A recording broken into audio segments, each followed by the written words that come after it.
when Tricia asked me to do this, I said right away I'd do it, and then I got to thinking that maybe I should have thought about it a little bit.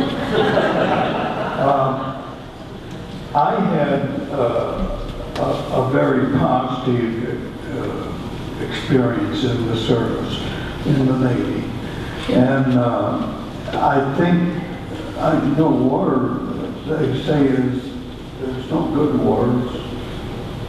Some are different, and of course, when you're young, you do a lot of things that you might not do when you're older. But World War II, I think we had a reason for, and I think that may have lessened the impact it had on people that were in the service. When Bob was talking the Vietnam era, I probably would have not thought the same way as I thought when I got back from World War II. I just thought I would tell you a little bit about the training we had. I went in right out of high school. The Navy at 1942 required you to have 2 years of college or equivalent in order to go to flight training. And they were getting short of pilots, and they started a program called V5, which really appealed to me, and I jumped on it right away. And right out of high school, I was signed up and passed the test that they required you to have, and also your physical. And the best part of this time was that I was in Detroit to take my physical, and I met my beautiful wife, Margie, who's sitting down here in the second row, and a daughter that looks just like her.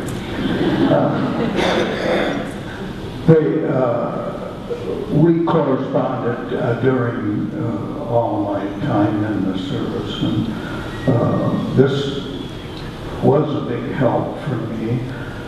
We got married as soon as I got out, or very shortly after. I wasn't discharged, I was just released to inactive duty. And this meant that I was subject to call. Fortunately, I didn't get called in Korea or Vietnam. We had 2 or 3 children at that time, and I was exempt. They took the squadron that I was training with. I was training in the reserve afterwards while I was going to college, because it paid well. I would get flight pay, and for a weekend, my wife didn't think it was so hot, but I'd be gone for a weekend. And then I had to take 2 weeks training in the summertime, which was generally my vacation, not hers. But in the training that we had, I just felt that I have become an advocate of compulsory military training out of high school, right after high school. Now, I know this is not very popular, and I probably don't have too many people that agree with me here, but I'll tell you the reason why.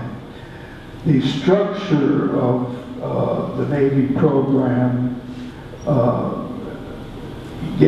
made you grow up real fast. You had the discipline, you had a purpose, you had good training, and you also were able to function under a system that you were required to do.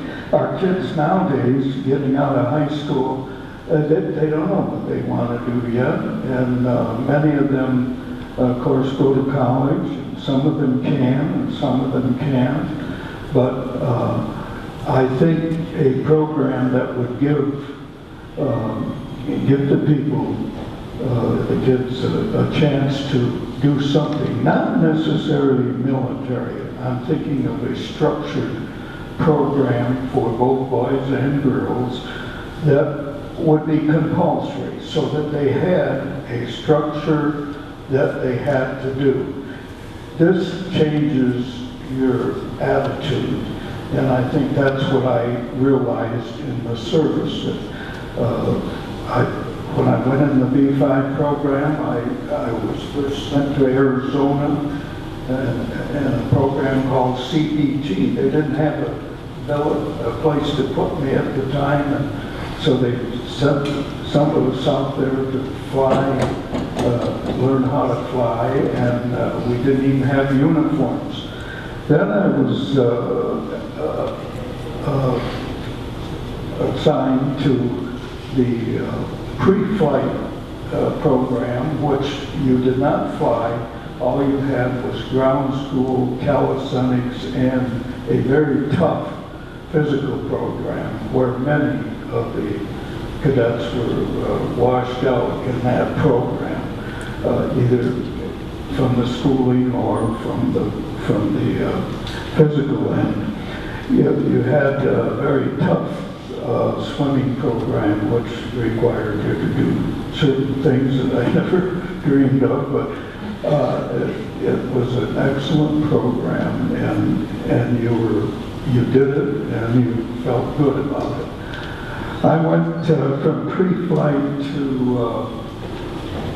Hutchinson, Kansas, where we flew the Yellow Pearl, which was a biplane that was very popular during that time.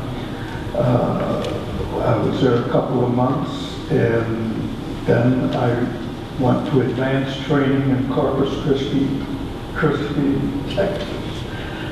And this was a program to give you actual more flight training than anything else. But we did have ground school with celestial navigation, and it was a very good program. From there, that's where I graduated from. So then I was a pilot. You had your choice. Yeah, I mean, you didn't have your choice, but you could put in for what you wanted to do. I always had the idea that I wanted to be a fighter pilot, hot shot and all that stuff. And I was assigned to a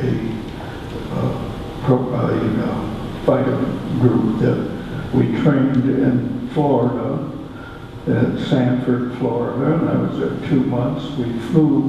I actually flew Wildcats, which were the Grumman previous to the Hellcat F-6F, which we feel won the war in the Pacific. The Wildcat was these planes we flew were some of them that had come back from the war already, because this was in 1943 and 1944. The Wildcat was a plane that you had to crank up the wheels, and you see the guys with their wrists in a cast. This was when you didn't hang on to it and it ran down and dropped the wheels, and the thing came around and broke your arm. So you could always tell when someone has been flying a Wildcat. It may surprise you, but I was sent to Chicago to check out in carrier landings. They had a merchant ship that was converted to a carrier in Lake Michigan, Glenview, Illinois. And I checked out there SNJ, which is equivalent to an AT-6 in the Army, and you had to let the hook down with a rope that went over the side of the crew, but it worked. And I had to make 8 landings, and they say a carrier landing is a controlled crash. From there, I was sent to Seattle, Washington, where we formed our squadron, the Air Group 49. And this is another reason that I feel that the training was positive, was that we had a skipper that was just, he changed my life. I would have flown through the brick wall with him. I'm getting the sign here.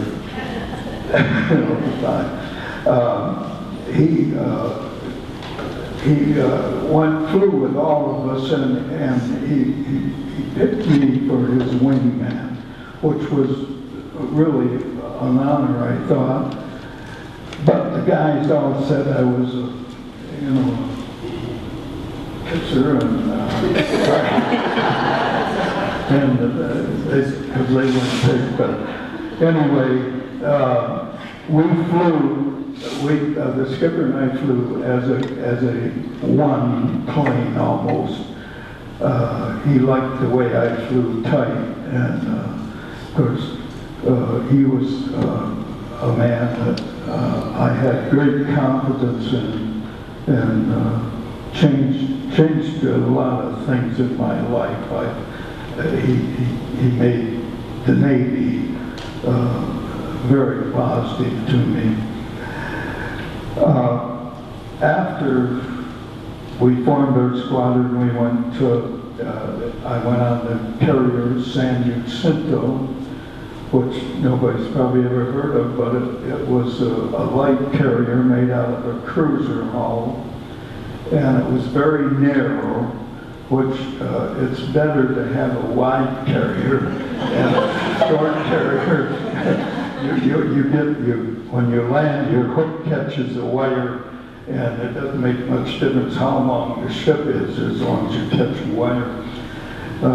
But getting on a narrow ship is a little harder. I had 52 missions off the San Jacinto, and it was always the same. Coming back was just, you wondered if you were going to make it on or not. But anyway, we did a lot of good. We had, were there when the bomb, we were about 800 miles away when the first atomic bomb was dropped.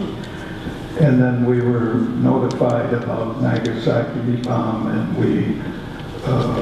so we were out, could be out on the deck, and